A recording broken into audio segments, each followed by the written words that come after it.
નમસ્કાર વાલા વિદ્યાર્થી મિત્રો, પાર્ટ 2 ની અંદર આપણે જોવું છે ગણિતનું સોલ્યુશન. શેનું અંદર? ગણિતનું સોલ્યુશન આપણે જોવું છે, બરાબર છે.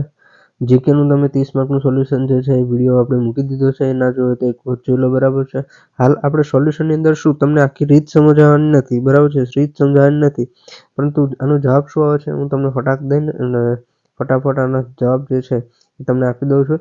અને ત્યારબાદ આપણે કંડક્ટર માટે જે કરીશું, એટલે મતલબ ડ્રાઈવર પરથી જો તમારે હજુ કંડક્ટરની પરીક્ષા આપવાની બાકી હોય તો ડ્રાઈવર પરથી કંડક્ટર માટે શું કરવું એનું આપણે આખું અલગ જે છે એ વિડીયો લેક્ચર મૂકીશું, બરાબર છે. આખું સોલ્યુશન ના મૂકતા હાલ તમને ફટાફટથી આને સમજાવી દઉં છું કે ભાઈ આપેલ પ્રશ્ન 81 નંબરનો જે પ્રશ્ન છે ગણિતનું સોલ્યુશન આપણે જોવું છે ગણિતનું, બરાબર છે. તો પ્રશ્ન નંબર 81 જે છે એનો જવાબ શું છે તો 111 ગુણ્યા 712 માઇનસ 111 ગુણ્યા 512, બરાબર છે. આપેલ દાખલાનો જવાબ આવશે 22,200.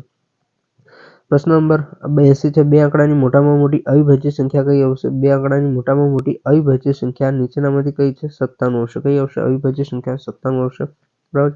35 ના વર્ગથી મળતી સંખ્યામાંથી 25 ના વર્ગથી મળતી સંખ્યા બાદ કરતા કઈ સંખ્યા મળે છે? એટલે અહીંયા તમારે 35 નો વર્ગ કરવાનો છે, 35 ગુણ્યા 35 કરવાના હતા અને 25 ગુણ્યા 25 કરી અને એ બંનેની બાદબાકી કરવાની હતી, તો આનો જવાબ આવશે 600. કેટલા આવશે? 600 આવશે. પ્રશ્ન નંબર 84 આવશે, 18 ગુણ્યા 14 માઇનસ 6 ગુણ્યા 8 ભાગ્યા 488 વત્તા 4 માઇનસ 20. આપેલ દાખલાનો જવાબ આવશે 2. કેટલો આવશે જવાબ? 2 આવશે. કેટલો? 2. 85 નંબરનો જે પ્રશ્ન છે એનો જવાબ આવશે વર્ગમૂળમાં 41 માઇનસ વર્ગમૂળમાં 21 વત્તા વર્ગમૂળમાં 19 ઓછા વર્ગમૂળમાં 9 નું મૂલ્ય શોધવાનું છે. તો આપેલ દાખલાનો જવાબ આવશે 6. કેટલા આવશે? 6, બરાબર. પ્રશ્ન નંબર 86 આવશે, 4 અલગ ઘડિયાળના ટકોરા 5, 6, 8 અને 9 સેકન્ડના અંતરે વાગે છે. એક સાથે વાગવાના પ્રારંભ બાદ કેટલા સમય પછી જ્યારે ટકોરા એક સાથે વાગશે? તો આપેલ દાખલાનો જવાબ આવશે 6 મિનિટ. કેટલો આવશે? 6 મિનિટ. પ્રશ્ન નંબર 87 આવશે, વાર્ષિક 10% લેખે 3 વર્ષના ચક્રવૃદ્ધિ વ્યાજ અને સાદા વ્યાજનો તફાવત ₹124 હોય તો મુદ્દલ કેટલી રકમ થશે? મુદ્દલ તમારી થશે ₹4000. પ્રશ્ન નંબર 88, વિવાનને દરેક સાચા જવાબના 2 ગુણ અને દરેક ખોટા જવાબના -2 ગુણ મળે છે. તેને 80 પ્રશ્નોના જવાબ આપી 40 ગુણ મેળવ્યા તો તેને કેટલા પ્રશ્નોના જવાબ સાચા આપ્યા હશે? તો 50 પ્રશ્નોના જવાબ એ ભાઈએ સાચા આપ્યા હશે.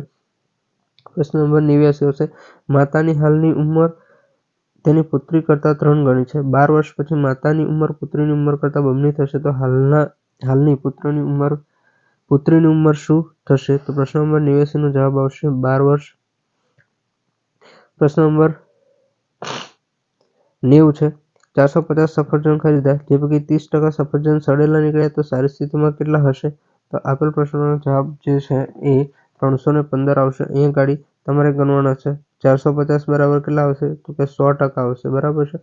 30% જે છે એ સડેલા નીકળ્યા છે તો 70%, 450 ના 70% કેટલા થાય એ તમારે શોધવાનું છે. ઓકે, ચાલો. પ્રશ્ન નંબર 91 છે, એક વિદ્યાર્થી 100 માર્ક્સના દરેક એવા 8 પેપરમાં 55% માર્ક્સ મેળવે છે તો કુલ માર્ક્સના 15% માર્ક્સ અંગ્રેજીમાં મેળવે છે, તો અંગ્રેજીમાં કુલ કેટલા માર્ક્સ એને મેળવ્યા હશે? તો અંગ્રેજીની અંદર 66 માર્ક્સ આવશે. પ્રશ્ન નંબર 92 આવશે, મોહનલાલ એક ટીવી સ્ટોર પર ₹12,500ની કિંમતે ખરીદે છે ટીવી સેટ, ₹300 ટ્રાન્સપોર્ટ ચાર્જ લાગે છે, 800 ઇન્સ્ટોલ કરવાનો ખર્ચ લાગે છે, તો ટીવી સેટ કેટલી કિંમતમાં વેચે તો એકંદરે 15% નફો થાય? તો 92 ની અંદર આવશે જવાબ 15,640. પ્રશ્ન નંબર 93 નો જવાબ તમારે આવશે 48 દિવસ, બરાબર છે. ચલો ફટાફટથી પૂરું કરીએ. પ્રશ્ન નંબર 94 નો જવાબ આવશે 28 મીટર. પ્રશ્ન નંબર 95 નો જવાબ આવશે 14.4 સેકન્ડ. પ્રશ્ન નંબર 96 જવાબ આવશે 1200. પ્રશ્ન નંબર 97 નો જવાબ આવશે 1200. પ્રશ્ન નંબર 98 નો જવાબ આવશે એ 12% આવશે. પ્રશ્ન નંબર 99 4500. પ્રશ્ન નંબર 100 જે છે એનો જવાબ આવશે 72 મિનિટ. કેટલો? 72.